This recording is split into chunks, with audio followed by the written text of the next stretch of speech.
Zafra presents Our Fair Lily, written by Rosie Goodwin and read by Charlie Sanderson. This audiobook is brought to you by Memory Lane, a special community for the very best saga writing. To keep up to date with Rosie, you can follow her on Facebook by searching facebook.com/Rosie Goodwin Author. Chapter 1, July 1875.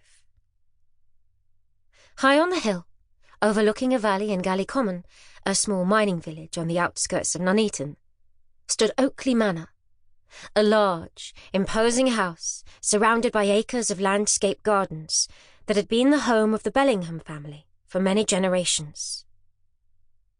On this beautiful summer day, the youngest member of the Bellingham family, Lady Arabella, stood before her grandmother in the old lady's bedroom with her chin on her chest as sobs racked her body. "Oh, Arabella," Lady Bellingham said wearily. "Do you realise that your whole future is now at risk? Oh, should Lord Lumley hear a whisper of this, he will end your engagement and the family will be disgraced." "I don't care," Arabella said defiantly, raising her chin to stare back at her grandmother through striking blue eyes. "I never wanted to marry him in the first place. He is almost old enough to be my father.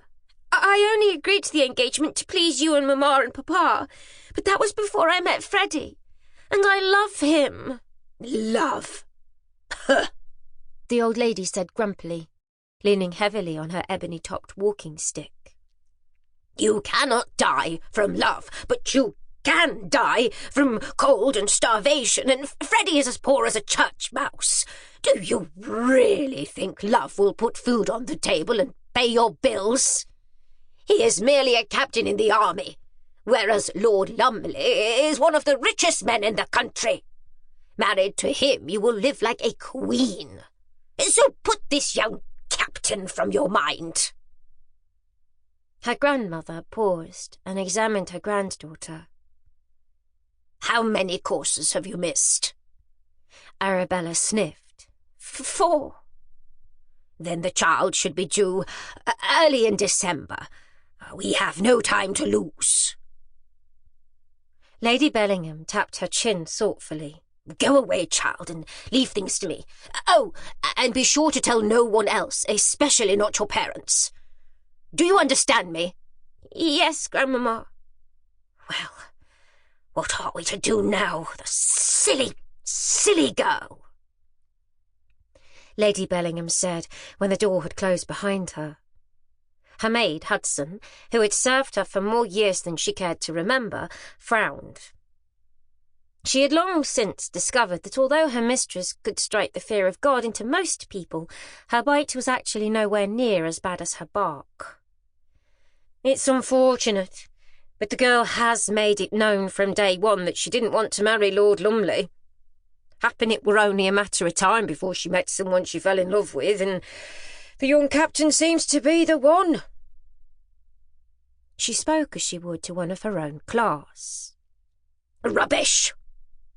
Her mistress scowled at her as she tried to think of a way to save the situation. Some minutes later, she said, thoughtfully, "Hudson, the Moon Girl, the one that just got promoted to parlour maid. What do you think of her?"